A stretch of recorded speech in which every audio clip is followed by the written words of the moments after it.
నేను 2024వ సంవత్సరంలో వచ్చినప్పుడు తమ్ముడు సిని కలిసినప్పుడు పరిచర్యకు సంబంధించి తను కొన్ని ఆలోచనలు, తనకున్నటువంటి పరితాపం పంచుకోవడం జరిగింది. తర్వాత మరొకసారి ఇప్పుడు వచ్చినప్పుడు స్థానిక ఒక సహవాసాన్ని నడిపించే బాధ్యతలో సిమి గారిని చూడడం నాకు ఇంత ఆనందంగా ఉంది. ఆనందాన్ని రెట్టింపు చేస్తూ తన తల్లిదండ్రులు కూడా ఇక్కడ ఉండడం ఇంకా ఎంతో ఆనందంగా ఉంది. నాకు తెలియదు యేసుదాస్ అన్న గారు ఇక్కడ ఉన్నట్టుగా. రాగానే నేను యాక్చువల్ వచ్చేటప్పుడు నేను మీ గురించి ఆలోచిస్తూ వచ్చాననమాట. సిమి దగ్గరికి వెళ్తున్నాను. ఇండియాలో వారి ఇంటిని నేను దర్శించడం జరిగింది ఒకసారి. చాలా సీనియర్ సేవకులు వారు, అనేక ప్రాంతాల్లో గొప్ప పరిచర్య చేస్తున్నటువంటి వారు అని ఎందుకో గుర్తొచ్చారు మీరు. బహుశా దేవుడు ఇప్పుడే దింపాడేమో నాకు. సో దాదాపు ఇక్కడ ఉన్న వాళ్ళందరూ సగానికి సగం మంది పైకి అందరు పాత్రులే కనుక అదొక ఆనందం. ఈ ఆనందాలంతరి మధ్య దేవుడు నన్ను నడిపించి మీ మధ్య నిలబెట్టినందుకు దేవుని స్తుతిస్తూ పేరు పేరున ప్రతి ఒక్కరికి నా హృదయపూర్వక వందనాలు తెలియజేస్తున్నాను. అలాగనే సన్నిధి కుమార్ గారు ఆరాధన చక్కగా నడిపించారు. వారు మంచి రచయిత, పాటలు కంపోజ్ చేస్తూ ఉంటారు. ఇండియాలో ఉన్నప్పుడు నేను ఒకసారి వారి మీటింగ్స్ ఆహ్వానించబడి వారు రాసిన ఒక పాటను విడుదల చేయడం జరిగింది. ఇటు రీతిగా మిమ్మల్ని అందరినీ కలుసుకున్నందుకు ఆనందం. మరి ఉన్నటువంటి సమయాన్ని వినియోగించుకుంటూ ఈరోజు కొన్ని చక్కని సంగతులు మనం కలిసి మాట్లాడుకుందాం. చిన్న ప్రార్థన చేసుకుందాం. ప్రార్థనలో ఏకీభవిద్దాం. మహాగణుడైనటువంటి మా ప్రియ పరలోకపు తండ్రి, జీవం గల నాయన, గొప్ప దేవ, మీ ప్రియ కుమారుడు, మా ప్రభు ప్రియ రక్షకుడు యేసుక్రీస్తు ప్రభువారి అతి శ్రేష్టమైన నామంలో శిలోపై మా అందరి నిమిత్తం ఆయన చెందించిన నిష్కలంకమైన రక్తమును ఆశ్రయించి ఇటు రీతిగా మేమందరం కలిసి మీ వైపు చూచుటకు మీరు ఇచ్చినటువంటి అనుకూలతను బట్టి స్తుతి చెల్లిస్తున్నాం. ఏ మాటలైతే మేము మాట్లాడుకునబోతున్నాం అవన్నీ కూడా మా వెనుకిడిలో మా అందరికి ఎంతో దీవెనకరముగా మా జీవితాలను కట్టునట్లుగా సహాయం చేయమని, మీ ఆత్మ సహాయంను సమృద్ధిగా మాతో ఉంచమని యేసు ప్రభు వారి మహిమగల నామములోనే ప్రార్థన మనవులు మీకే సమర్పించి వేడుకొనుచున్నాము తండ్రి. ప్రియులారా, సమయము 10:37. మనం ఒక 50 నిమిషాల పాటు సుమారు మాట్లాడుకోబోతున్నాం. ప్రతి క్షణాన్ని కూడా జాగ్రత్తగా వినియోగించుకుందాం. నేను కిందికి రాగానే అడిగాను, మన స్థానిక సహవాసంలో ఉన్న వారందరూ వాక్యం బాగా ఆలోచిస్తారా లేకపోతే ప్రారంభ దశలో ఉన్నారా అని అడిగాను. మీ ఇష్టం, ఎంత లోతుల్లోకైనా వెళ్ళండి అని అన్నారు. ఆ ధైర్యంతోనే ముందుకు వెళ్తున్నాను. బైబిల్ తెరిచి కొన్ని విషయాలు మనం చూద్దాం. లూకాసు వార్త 14వ అధ్యాయం. లూకాసు వార్త 14వ అధ్యాయం. తెలుగు బైబిల్లో 25-26 వచనాలు కలిసి ఉన్నాయి. చూద్దాం. బహుజన సమూహములు ఆయనతో కూడా వెళ్ళుచున్నప్పుడు ఆయన వారి తట్టు తిరిగి, ఎవడైనను నా యొద్దకు వచ్చి తన తండ్రిని, తల్లిని, భార్యను, పిల్లలను, అన్నదమ్ములను, అక్క చెల్లెండ్రను, తన ప్రాణమును సహా ద్వేషింపకుంటే వాడు నా శిష్యుడు కానేరడు. ఇది వాక్యం. ఈ సందర్భంలో మాట్లాడుచున్న ఆయన ప్రభువైన యేసుక్రీస్తు వారు. ఎవరితో మాట్లాడుచున్నారు ఆయన? అక్కడ ఉంది జన సమూహములతో అని. ఎంతమంది జన సమూహములు వారు? బహు అనే సంఖ్య కనబడుతోంది. అధిక సంఖ్యలో ఉన్న బహుజన సమూహములు.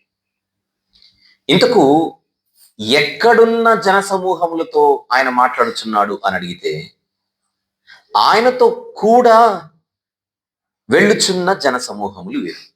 ఏ జన సమూహములు వీరు? ఆయనతో కూడా వెళ్ళుచున్న జన సమూహములు. జన సమూహములలో ఇప్పుడు 2 రకాలు ఉన్నారు. ఆయనతో కూడా లేనివారు లోకంలో చాలా మంది ఉన్నారు. వీరు లోకములో ఉన్నవారు కాదు, ఆయనతో కూడా నడిచేవారని అర్థమైపోతుంది. ఆయనతో కూడా నడుస్తున్నారు అని అంటే ఆయన యందు విశ్వాసం ఉంచే నడుస్తున్నట్టేనా? ఆయన నమ్మితేనే ఆయనతో పాటు నడుస్తారా, నమ్మకున్న కూడా నడుస్తుంటారా? నమ్మినవారు, ఆయనను నమ్మినవారు, ఆయన ఎందు విశ్వాసం ఉంచినవారు. చెప్పండి, విశ్వాసం ఉంచిన వారిని ఏమంటాం? విశ్వాసులు అని అంటాం. ఇప్పుడు యేసుక్రీస్తు ప్రభు వారు ఎవరితో మాట్లాడుచున్నాడో చెప్పండి. విశ్వాసులతో మాట్లాడుచున్నాడు. తన యందు విశ్వాసం ఉంచిన విశ్వాసులతో ఆయన మాట్లాడుచున్నాడు, వారి తట్టు తిరిగి.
ఇంగ్లీష్లో డిసైపుల్షిప్ అని అంటాం.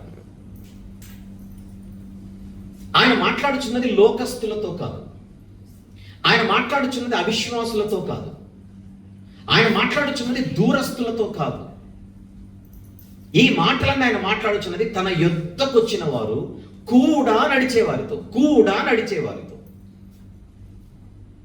చెప్పండి, ఈరోజు మనం అందరం కూడా ఆయనకు దూరం ఉంటున్న వాళ్ళమా, దగ్గరగానే ఉంటున్న వాళ్ళమా? మనం విశ్వాసం వచ్చి దగ్గరగానే ఉంటున్నాము. తన దగ్గరున్న వారితో చెబుతున్నాడు, మీరు విశ్వసించారు బాగానే ఉంది, నమ్మారు బాగానే ఉంది, నమ్మితే విశ్వసిస్తే సరిపోదు, మీరు నాకు శిష్యులు కావాలి. ఒకప్పుడు అపరాధముల చేతను పాపముల చేతను చచ్చిన స్థితి మనందరిది. ఆ స్థితిలో ఉన్నప్పుడు మనందరికి ఉన్న పేరు పాపులు. పాపులైన వారు శిలువ దగ్గరకు వచ్చి ఆయన కార్చిన రక్తంలో వారి జీవితాలు కడుక్కుంటారు. అప్పుడు వారు పరిశుద్ధులు అవుతారు, విశ్వాసులు అవుతారు. ఇంకా చెప్పాలంటే సంఘస్థులు అవుతారు.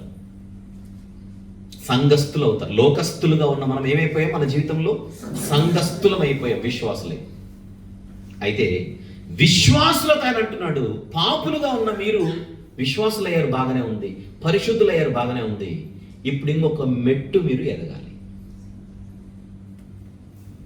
కేవలం నా యొద్దకు వచ్చి నాతో కాసేపు ఉండి వెళ్ళిపోతే కుదరదు.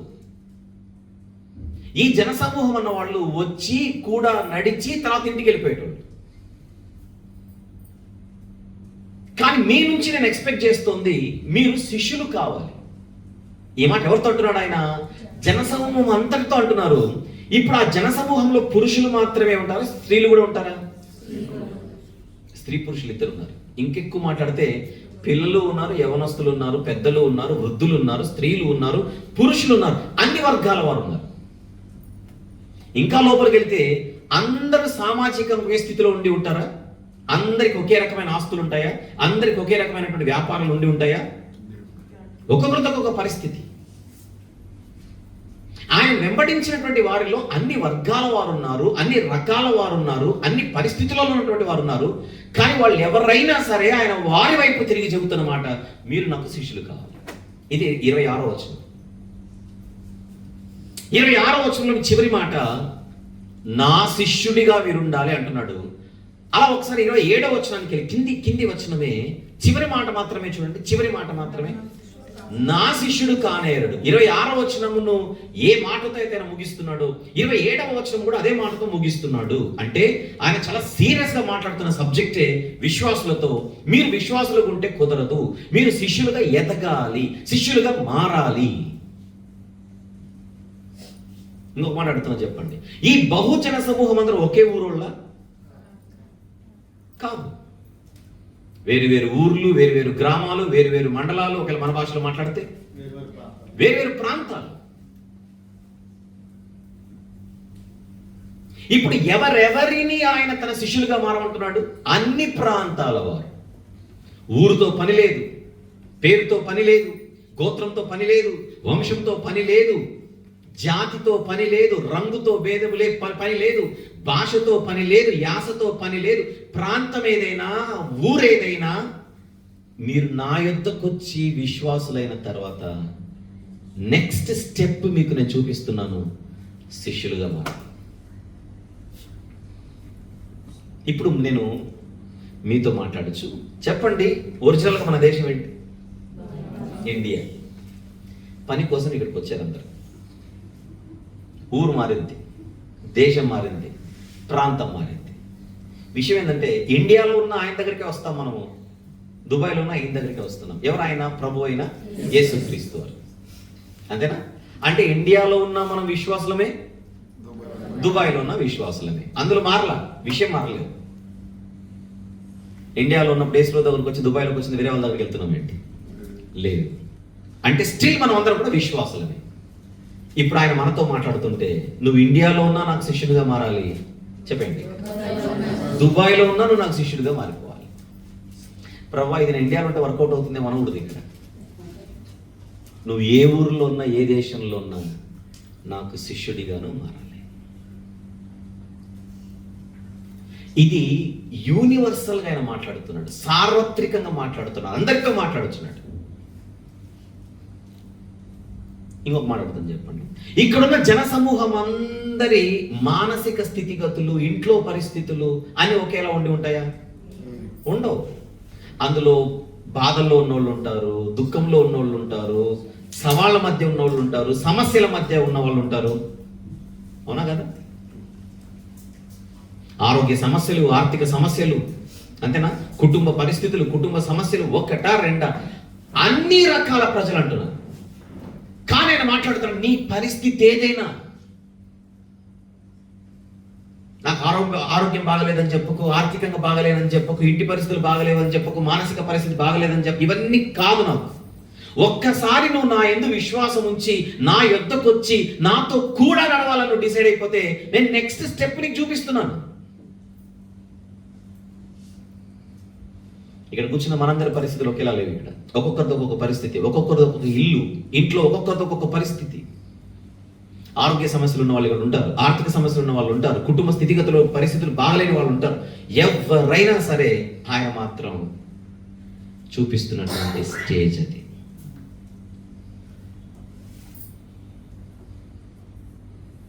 చూపిస్తున్నటువంటి స్టేజ్ అది. సరే, నేను నెక్స్ట్ అయితే చెప్పాలనుకుంటున్నాను. చెప్పే ముందుగా ఇప్పుడు ఇంతవరకు నేను చెప్పిన ఈ పరిచయం ఒక 5 నిమిషాల నుంచి మాట్లాడుతున్నాను.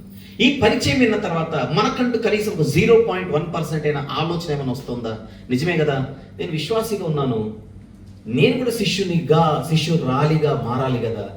ఎలా మారాలి, ఏం చేయాలి, తర్వాత సంగతి. ఫస్ట్ ఆఫ్ ఆల్ అవ్వాలి అనేటువంటి ఆలోచన ఒక 1% అయినా ఏమైనా కలుగుతుందా? కలగాలి. ఇప్పుడు ఇంకో విషయం చెప్తాను. నాకు మరి చదువు లేదు కదండి అనొచ్చు కొంతమంది. మీరు ఏమన్నా కూడా అక్కడికే వస్తారని మళ్ళీ ఎక్కడికి? జన సమూహం దగ్గర. ఈ జన సమూహం అందరూ చదువుకున్న వాళ్ళైనా చదువులేని వాళ్ళు కూడా ఉంటారా? ఇక్కడ విషయం ఏంటంటే ప్రపంచంలో ఉన్న అందరూ చదువులేని వాళ్ళే, అది మర్చిపోకండి. ఎందుకు అని అడిగితే అందరికి అన్ని చదువులు రావు కదా, అంతేనా కదా? ఎన్ని విద్యలు ఉన్నాయట? కోటి. బతికేది ఎంతకాలం? ఎంతకాలం? బలం ఉంటే 60, అధిక బలం ఉండే 70, అది కూడా విత్ షుగర్ విత్ బీపీ. అంతేనా? ఎప్పుడు గుర్తుపెట్టుకోండి, మనం బతికే బతుకు 30 ఏళ్ళే కరెక్ట్గా బతికేది. అది మొదటి 30, ఫస్ట్ హాఫ్ అంటారు దాన్ని. ఇంకా సెకండ్ హాఫ్ అంతా బతికే బతుకు పెద్ద బతికే కాదు. మొదటి 30 సంవత్సరాలు తిని బతుకుతాము, తర్వాత 30 సంవత్సరాలు చూసి బతకాలి. ఎందుకు? బంధువులు మనం ఆస్తులు సంపాదిస్తాం కదా, ఒక 1/2 కిలో షుగరు, 3 కిలో బీపీలు, ఇవన్నీ సంపాదించి డాక్టర్ దగ్గరికి వెళ్తే కంగ్రాచులేషన్స్ అయ్యా, నువ్వు ప్రమోట్ అయ్యా ఉంటాడు. ఎదిగావు నీ జీవితంలో, ఆస్తులు చక్కగా సంపాదించావు, కంగ్రాచులేషన్స్ అంటాడు. అని ఇంత చిట్టా రాస్తాడు. ఏంటంటే ఇవి తినాలి ఇక రోజులు అని. వెళ్తూ డాక్టర్ గారిని మనము అలాగే డాక్టర్ గారు ఇప్పుడు నేను ఏం తినాలో చెప్పండి అన్నాను అనుకోండి, అప్పుడు ఆయన బీపీ వస్తుంది. ఎందుకు చెప్పా, నువ్వు ఇంతకాలం తినే ఇంతవరకు తెచ్చుకున్నావు, ఇప్పుడు అడగాల్సిన ప్రశ్న ఏంటి, నేను ఏం తినకూడదు అడుగు, ఏం తినాలని అడగకు. నువ్వు తిండి బతికే రోజులు పోయి చాలా కాలం అయిపోయింది. చిన్నపిల్లల బాక్సుల్లో తిండి ఉంటుంది, పెద్దోళ్ళ బాక్సుల్లో మందులు ఉంటాయి, అంతే తేడా. బాక్స్ ఉంటుంది, లోపల ఐటమ్ మారుతుంది అంతే. నేను అనేది ఏంటంటే, మొదటి హాఫే చదువులు ఏమైనా అవేమో కోటి విద్యలు. ఒక్క చదువు లాగడానికి 3 చెరువులు నీళ్ళు తాగాలి, తలకెళ్ళి తపస్సు చేయాలి. ఇప్పుడు మీరు చెప్పండి, ప్రపంచంలో ఉన్న వాళ్ళందరూ చదువున్న వాళ్ళేనా? ఒక్కటేదో లాగుతారు అంతే, అది కష్టపడి.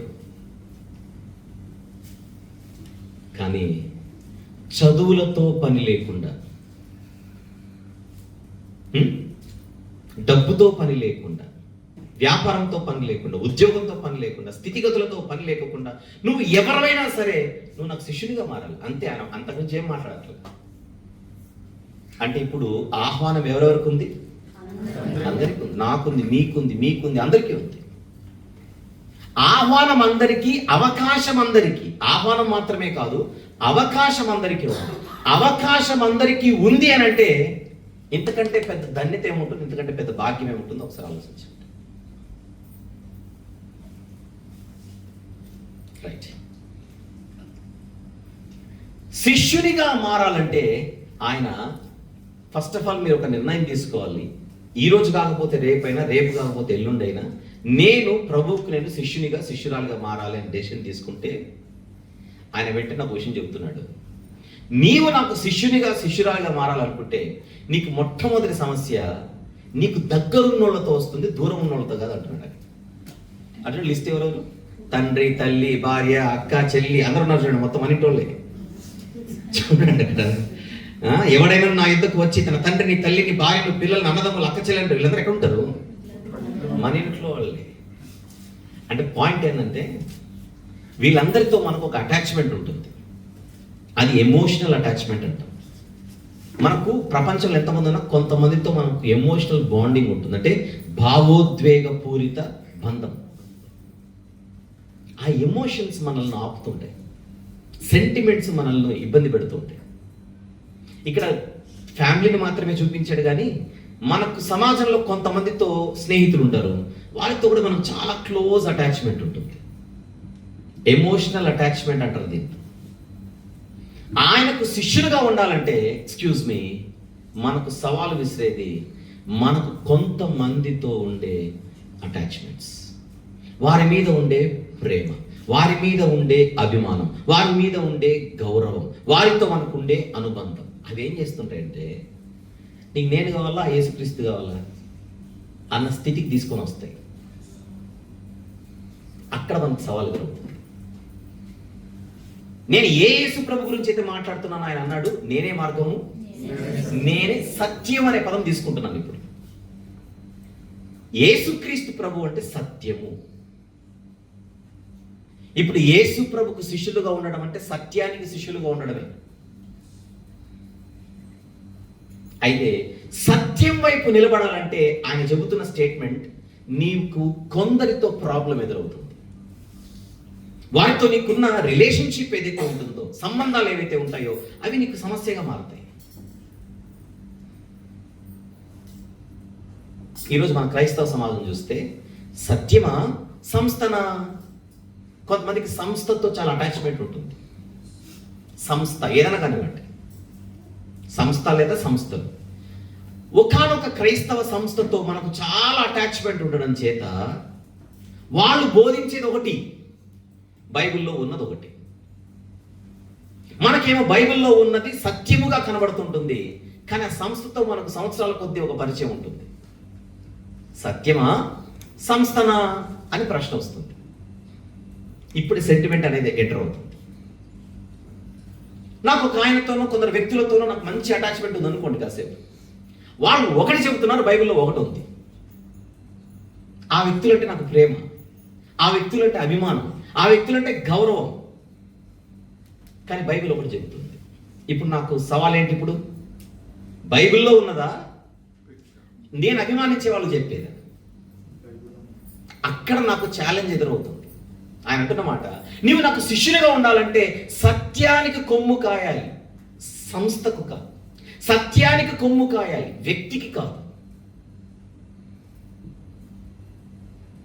వ్యక్తుల మీద అభిమానంతోనో, సంస్థల మీద అభిమానంతోనో, శాఖల మీద అభిమానంతోనో, ఎవరితో అయితే మనకు బాంధవ్యాలు ఉంటాయో వారిని బట్టి ఒకవేళ మీరు నన్ను వదిలేసే ప్రమాదం ఉంది, ముందే డిసైడ్ చేసుకోండి అంటున్నాను ఆయన. ముందే నిర్ణయించుకోండి, నేను వచ్చేస్తాను ప్రభు అని ఏసీ బస్సులో కూర్చున్నట్టు ఉండదు శిష్యరికం అంటే. నీకు ఛాలెంజెస్ ఎదురవుతాయి. ఈరోజు ఈ వాక్యం వింటుండగా నాకు అటువంటి ప్రాబ్లం లేదండి, నాకు వ్యక్తి కంటే సత్యమే మిన్న, సంస్థ కంటే సత్యమే మిన్న, శాఖ కంటే సంస్థనే సత్యమే మిన్న అనే ఆలోచనకు వస్తే ఆయన వెంటనే అలాగైతే నో ప్రాబ్లం వచ్చేయని చెప్పి 27వ వచనంలో ఇంకొక ఛాలెంజ్ చూపిస్తున్నాడు. ఏంటో చూద్దాం.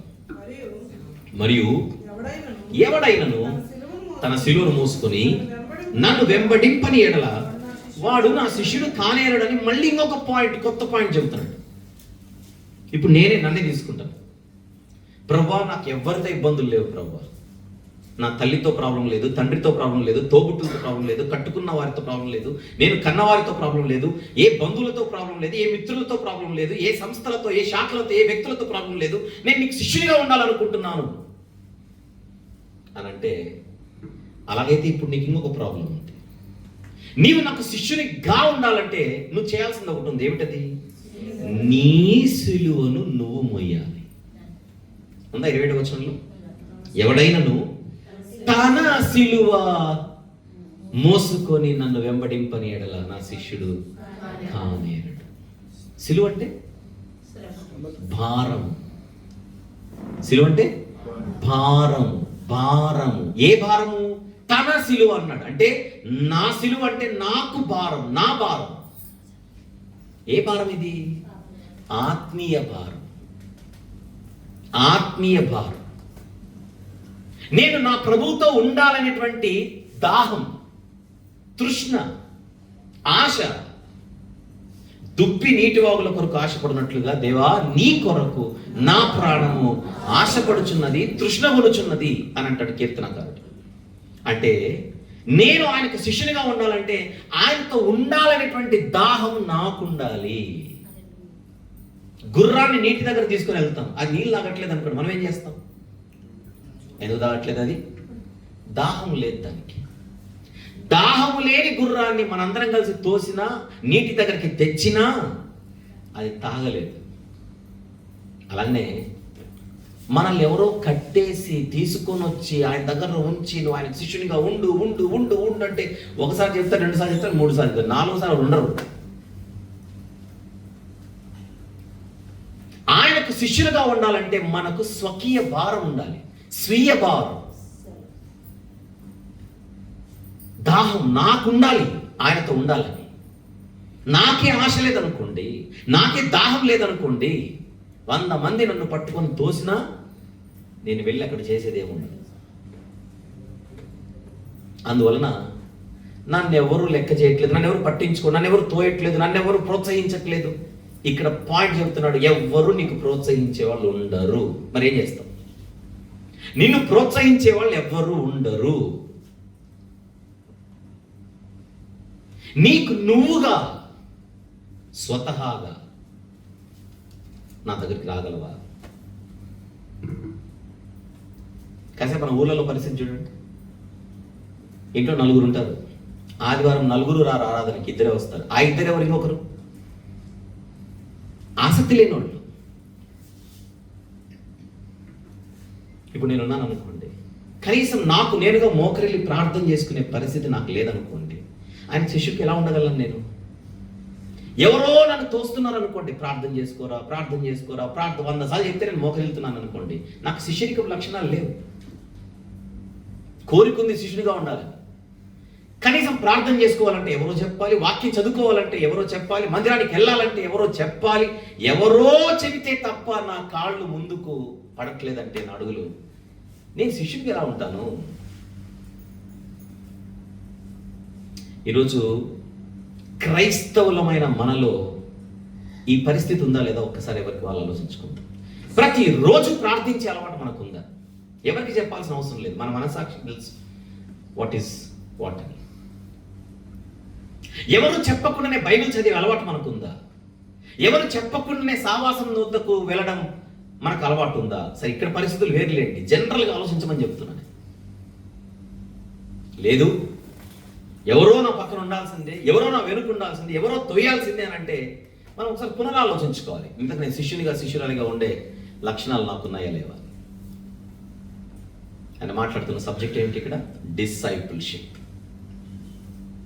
శిష్యరికం. విశ్వాసులు శిష్యులుగా మారాలి.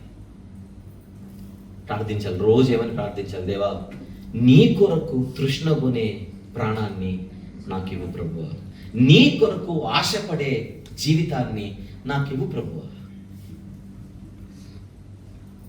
ఆయన దగ్గరకు వచ్చే వాళ్ళందరూ ఆయన కొరకేం రారు, ఆయన ఏమి ఇస్తాడో అని చూడడానికి వస్తారు. దేవుని కొరకు వచ్చేవాళ్ళు తక్కువ, దేవుడు ఇచ్చే వాటి కొరకు వచ్చేవాళ్ళు ఎక్కువ. మీకు అర్థమైందో లేదో ముఖ్యాంశాలు మరోసారి. దేవుని కొరకు వచ్చేవాళ్ళు తక్కువ, దేవుడు ఇచ్చే వాటి కొరకు వచ్చేవాళ్ళు ఎక్కువ. ఇది చాలా అన్నట్టు వేదికల మీద చెప్పేటోళ్ళు కూడా అలానే చెప్తారు. ఎవరు చెప్పారో నీకు అప్పులు తీరవని యేసు పిలుచుచున్నాడు. అయిపోయి అమ్మో, ఆయన దగ్గర అప్పులు తీరిపోతాయి అనమాట. అదే అనమాట ఇప్పుడు అసలు రాకలోని పరమార్థం అది. ఎవరు చెప్పారు నీకు సొంతిల్లు రాదని? యేసు పిలుచుచున్నాడు. విద్యార్థులకైతే ఎవరు చెప్పారు నువ్వు పరీక్షల్లో పాస్ కావని? యేసు పిలుచుచున్నాడు. పరీక్షల కొరకు కొందరు, ఉద్యోగాల కొరకు కొందరు, ప్రమోషన్ల కొరకు కొందరు, ఇంటి కోసం కొందరు, వాహనాల కొరకు కొందరు, రోగాల కొరకు కొందరు. ఓవరాల్గా ఆలోచిస్తే ఆయన దగ్గరకు వస్తే నాకేదో ఇస్తాడు, నాకేదో ఇస్తాడు, నాకేదో ఇస్తాడు.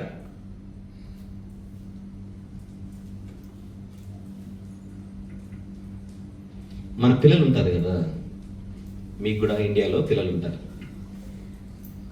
వాళ్ళకి ఏదో కన్విన్స్ చేసి ఇక్కడికి వచ్చి ఉంటారు. మీరు నేను వెళ్తే నీకు అది ఇస్తాను, అది తెస్తాను, ఏదో చెప్పే వస్తారు.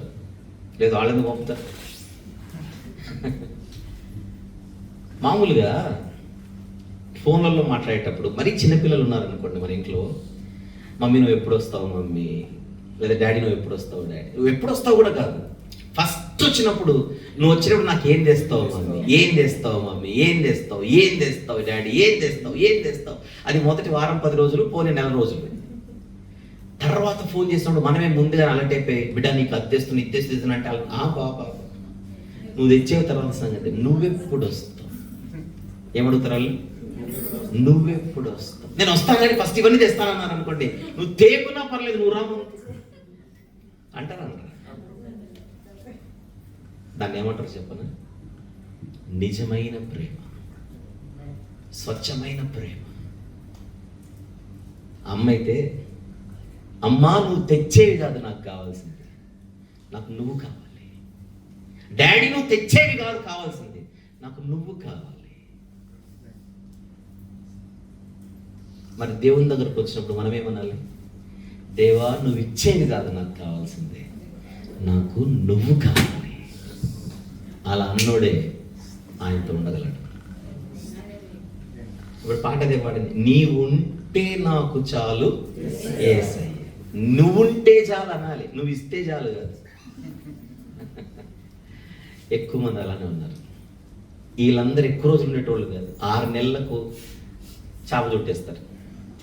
దీనికి ఏం దేవుడు అనండి, ఇస్తాడు అనుకుని ఏం ప్రార్థన చేస్తున్నా, స్తోత్రం అంటున్నా, ఆత్రం అంటున్నా, ఏమాత్రం పని అవ్వట్లేదు.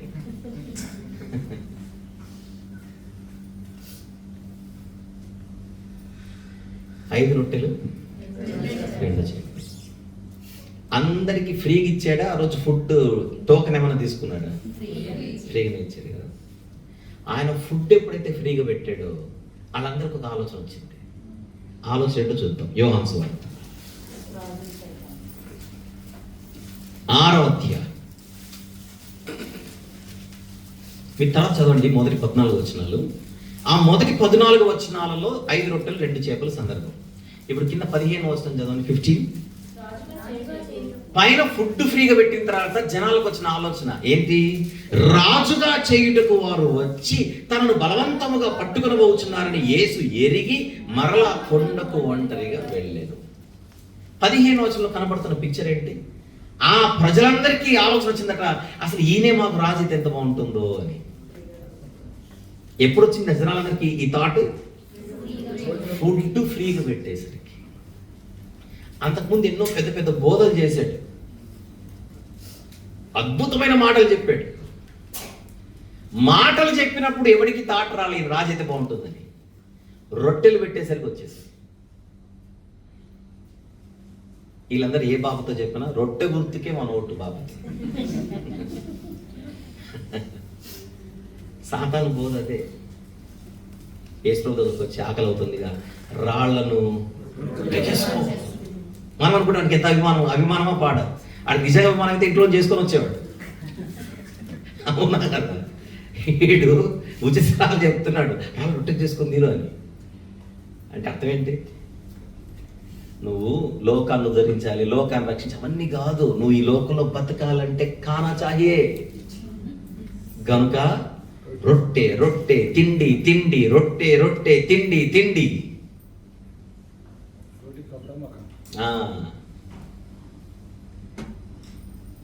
ఏదైనా కూడా తిండి చూపించే కొట్టిందాడు. గమనిస్తున్నారా? ఎప్పుడైతే ఆయన రాజుగా చేయాలని వాళ్ళు అనుకుంటున్నాడు, దాక్కుని వెళ్ళిపోయాడు.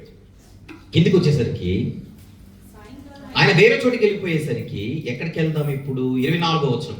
కాబట్టి యేసును ఆయన శిష్యులను అక్కడ లేకపోవడం జనసమూహము చూచినప్పుడు వారు ఆ చిన్న దోణలెక్కి యేసును వెతుకుచూ కపెర్నహూమునకు వచ్చిరి. వీళ్ళందరూ కూడా వెతుక్కుంటూ వచ్చారట. ఆలోచించండి ఒకసారి. పిలిస్తే గాని రాము మనము, వెతుక్కుంటూ వెళ్తున్నారు వీళ్ళు. వీళ్ళు మాకంటే ముందే ఉన్నట్టే. ఇంకా సముద్రపు అద్దరిని ఆయనను కనుగొని, బోధకుడా నీవెప్పుడు ఇక్కడికి వచ్చిందని అడగ. అప్పుడు ఆయన, నేనంటే మీకు ఎంత అభిమానము, వెతుక్కుంటూ వచ్చారు, టీ తాగుతారా టిఫిన్ చేస్తారా అడగలా. ఆయన ఏమంటున్నాడు చూడండి. అప్పుడు మీరు సూచనలను చూచడం వలన కాదు కానీ రొట్టెలు భుజించి తృప్తి పొందుట వలననే నన్ను వెతుకుచున్నారని మీతో నిశ్చయంగా ముఖం మీద చెప్పాడు ఆ విషయం. నా మీద అభిమానంతో వచ్చిన వాళ్ళు కాదు మీరందరూ, ఆ రొట్టెల కోసం వచ్చిన వాళ్ళు అని. కింద క్షయమైన ఆహారము కొరకు కష్టపడకుడి గాని నిత్య జీవము కలుగు చేయు అక్షయమైన ఆహారము కొరకే కష్టపడుడి. మనిషి కుమారుడు దానిని మీకు ఇచ్చి నువ్వు ఇందుకై తండ్రి అయిన దేవుడు ఆయనకు ముద్ర వేసి ఉన్నాడని. ఈ శరీర అవసరతల కొరకు రాకండి. అసలైనటువంటి ఆశీర్వాదం ఉంది, అసలైనటువంటి దీవెన ఉంది. అది నిత్య జీవం. అది నేను ఇస్తానన్నాడు. నిత్య జీవం నేను ఇస్తానన్నాడు. నిత్య జీవం నేను ఇస్తానన్నాడు. రిజల్ట్ చూడండి ఇప్పుడు 66వ వచనంలో. 66వ వచనం. అప్పటి నుండి ఆయన శిష్యులలో అనేకులు వెనుక తీసి మరి ఎన్నడూను ఆయనను వెంబడింపలేదు. ఎప్పుడైతే రొట్టె వద్దు మాట ముద్దన్నాడో, రొట్టె కాదు ముఖ్యము వాక్యం ముఖ్యము అని చెప్పాడో, అప్పటి నుండి ఆయన శిష్యులలో అనేకులు వెనుక తీసి మరి ఎన్నడూను ఆయనను వెంబడించలేదు. అంటే ఇంతకాలం వచ్చిన వాళ్ళందరూ దేనికి వచ్చారో మీరు చెప్పేసి. ఎంతమంది వాళ్ళు? అనేకులట. ఆయన కొరకు రాలా, ఆయన ఇచ్చే వాటి కోసం వచ్చారు. ఆ రోజు నుంచి ఈ రోజు వరకు పరిస్థితి అదే. అప్పుడు యేసు ప్రభు దగ్గరున్న 12 మందిని చూసి శిష్యులతో, మీరు కూడా లగేజ్ ఏమైనా సర్దుకున్నారా ఫ్లైట్ ఎక్కడానికి అన్నమాట. చూడండి కింద. అప్పుడు యేసు, మీరు కూడా వెళ్ళిపోవాలని ఉన్నారా అని 12 మందిని అడగగా సీమోను పేతురు, ప్రభువా ఎవని యొద్దకు వెళ్ళుదుము, నీవే నిత్య జీవపు మాటలు గలవాడు. నీవే అన్నాడా? నీవు కూడా అన్నాడా? నీవే నిత్య జీవపు మాటలు కలిగిన వాడు. మాకు ఆ మాట కావాలి. ఇప్పుడు పాడింది అదే, నీ మాట చాలయ్యా. అది పేతురు గారి మాట ఒకనాడు. మాకు నువ్వు కావాలి, నీ మాట కావాలంటున్నాడు పేతురు గారు. నువ్వు కావాలి, నీ మాట కావాలనేటోళ్ళు తక్కువ మంది. నువ్వు లేకున్నా పర్లేదు, ఆ రొట్టెలు కావాలనేటోళ్ళు ఎక్కువ మంది. ఆ ఎక్కువ మంది ఆయనకు శిష్యులుగా ఉండలేరు.